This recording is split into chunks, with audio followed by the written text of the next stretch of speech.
الو. الو، اهلا وسهلا. ازاي حضرتك؟ اهلا انا بيكي بحبك قوي. يا حبيبتي، ربنا يخليكي يا رب. انا متابعاكي من زمان والله، وكان نفسي اصلا اجي احكي معاكي واتكلم، بس يعني حصل الظروف وقلت اكلمك المره دي واحكي اهلا لك. وسهلا، شرف ليا، ربنا يخليكي. حابه تقولي اسمك؟ اسمي ندى. اهلا بيكي يا ندى، اتفضلي يا ندى.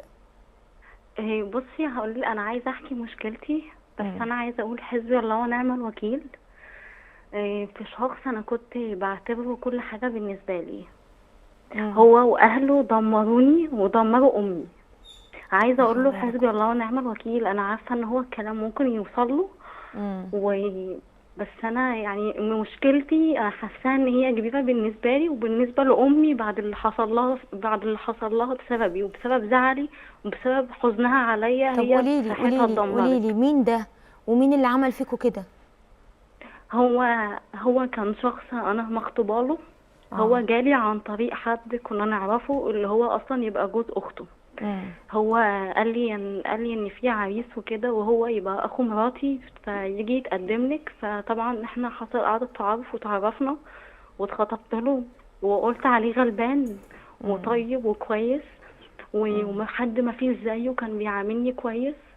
فقلت خلاص اكيد ربنا عوضني بعد التعب واللي انا بعدين اللي شفته. مم.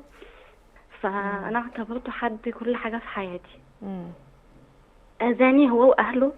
اخته صاحبتني طول الفترة دي، بس اخته كانت انت عارفة بيقولوا كومنتات على الفيس اللي هو العامة الحرباية. مم. مم. هي نفسها بالظبط. كانت بتتدخل في كل حاجة، اتدخلت في فستاني، اتدخلت في الكوافير بتاعي اللي انا كنت فيه. يعني ايه يعني هم ايه اتدخلت في فستانك؟ يعني هي اللي عايزه تختار الفستان اللي انت هتلبسيه؟ هي اللي كانت جاية معاه وهي اللي بتختار، هي الفلوس اللي كانت في ايديها، فلوس الكوافير هي اللي كانت في ايديها. مم. الطريقة، الهزار، انا بهزر معاه تتدخل تقول لي بعيدي عن اخويا، ما تحطيش ايدك على اخويا وانتوا بتتصوروا. دي جت معايا السيشن كانوا بيتريقوا عليا هي وواحدة كمان من السلايف اللي كانوا موجودين. مم. يعني هي كانت بمعنى الأصح هي اللي كانت الحما، مش حماتي، هي مم. اللي كانت مم. حماتي، مم. مش هي. وهي كانت متجوزة مخطوبة ولا لسه؟ هي متجوزة، هي أصلا سنها كبير قد أختي الكبيرة. مم. وأنا كنت بعتبرها كده. مرة في التانية كنت بشتكي لأهلي وأقول لهم هي يا ماما بتضايقني وبتخش تتريق عليا في الكومنتات ومش عارفة ايه. تتريق كانت تقول لي يا عليكي بنتي. تتريق عليكي في اه. الكومنتات في الفيسبوك؟ اه. يعني تعمل ايه؟ يعني تكتب ايه مثلا؟ يعني انا منزله انا وهو صوره كده، وكنت حاطه اه. ايدي على كتفه، اللي هو نبين الدبله. فتقول لي شيلي ايدك من على اخويا يا بت. في الكومنتات. في الكومنتات مم. وقبل كده قالتها لي في نص الشارع، وكان صوتها قد كده، كان عندنا في قلب الشارع وكنا واقفين انا وهو. فانا كنت، هو كان مش معاه شنطتي فانا باخدها منه. فهي قالت لي شيلي ايدك من على اخويا يا بت. وكانت طول الفتره دي انا صاحبتها والله على اساس ان هي اختي، وكنت بقول لها انتي زي اختي الكبيره وكده. مم. فهي كانت طول الفترة دي بتقولي أنا عايزة أتجوز واحد زي خطيبك. طبعا أنا مش هجيب اسمه.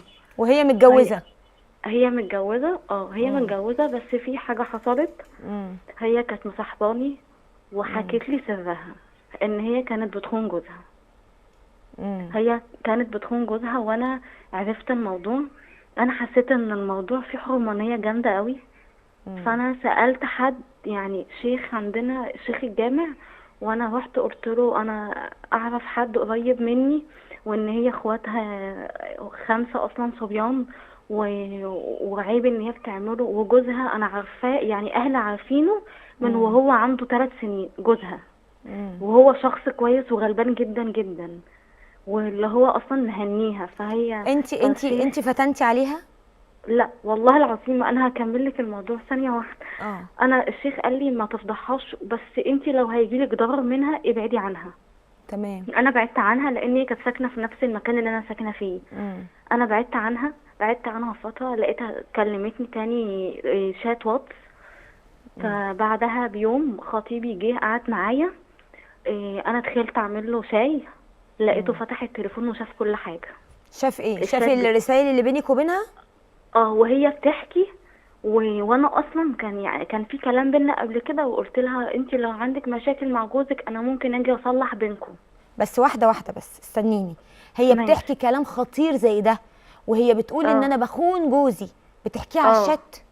وقالت لي اوعي تخلي خطيبك، اوعي تخلي اخويا يمسك التليفون. انا قلت لها ان هو اصلا ما بيمسكش التليفون ولا بيشوف الشات بتاع الواتس، لان دي حاجه تخصني انا، ما فيش حاجه عندي اصلا. انت اكيد عامله باسورد للموبايل. اه انا عامله باسورد، بس احنا كان في ما بيننا قبل كده ان هو خد عمل بصمه عنده وانا عندي بصمته، فانا سبت له التليفون عادي جنبه، وهو كان اصلا عايز بيفتح التليفون عشان ياخد رقم الدكتور، طيب فهو فتح. هي كانت بتضايقك قبل ما خطيبها قبل ما خطيبك يشوف الشات، ولا ابتدت تضايقك لما حست ان انت كنت سبب ان المستور لا لا، يكتشف؟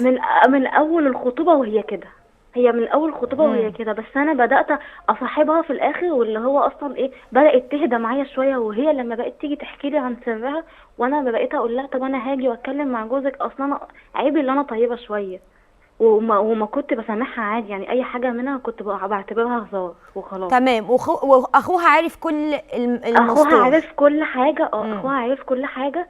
فهو انا طبعا ما اعرفش ان هو عارف، بعدها خد بعضه ومشي على طول. فتاني يوم لقيت هي ومامتها بيكلموني في التليفون، ويقولوا لي حسبي الله ونعم الوكيل فيكي، انت اللي حكيتي ليه، وانت السبب، انت ازاي ما تمسحيش الشات، انت وانت وانت وانت. فانا قلت لها انا همسح الشات ليه؟ انا ما اعرفش، والله العظيم والله العظيم ما اعرف اللي انتوا اللي هو زعق معاكم في اي حاجه. طب افتحي الكاميرا وهحلف لك على مصحف دلوقتي اللي انا ما اعملش كده. قعدت تزعق لي مامتها، وبقت تشرشح لي، والله العظيم واقسم برب العزه بقت تشرشح لي كاني ست كبيره قدامها عندها 50 سنه. طب قولي لي اسرع، وصلتوا لفين ماشي. دلوقتي؟ ايه اللي حصل؟ ايه اللي حصل بعد لمامتك؟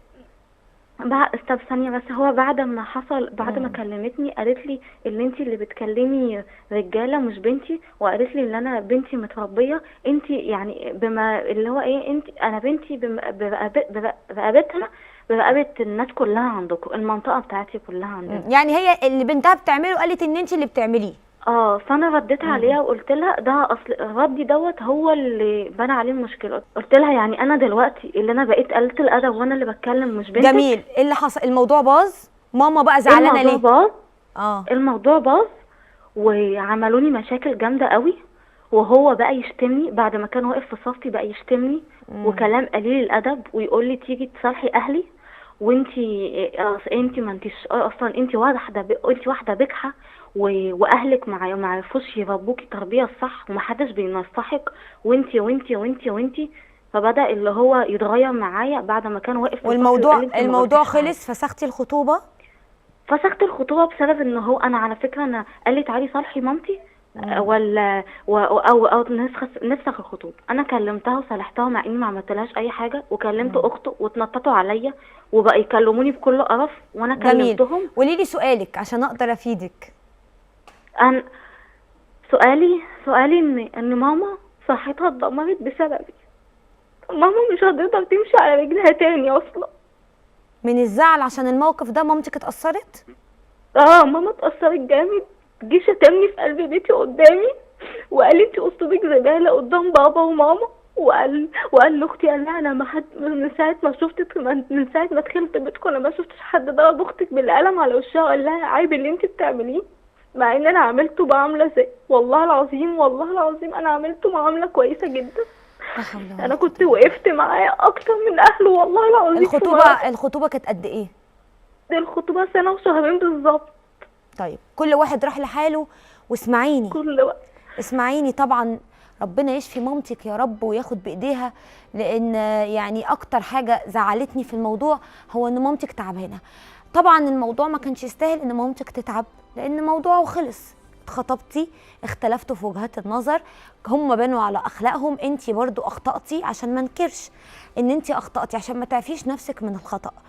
بصي يا حبيبتي، انت واحده امنتك على سرها، وانت قبلتي انك تسمعيها. على فكره انا عايزه اقول حاجه مهمه قوي، طالما قررتوا ان انتوا تسمعوا يبقى لازم تكونوا قد الامانه.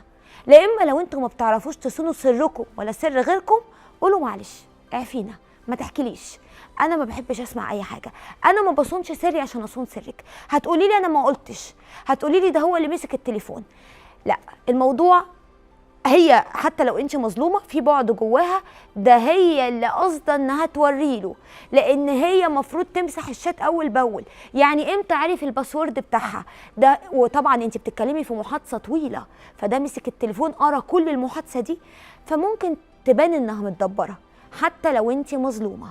فالتجربه دي تعلمك ان انت تصوني السر، تعلمك ان انت لو مش قد ده ما تسمعيش حاجه لانك مش ضامنه ايه اللي يحصل.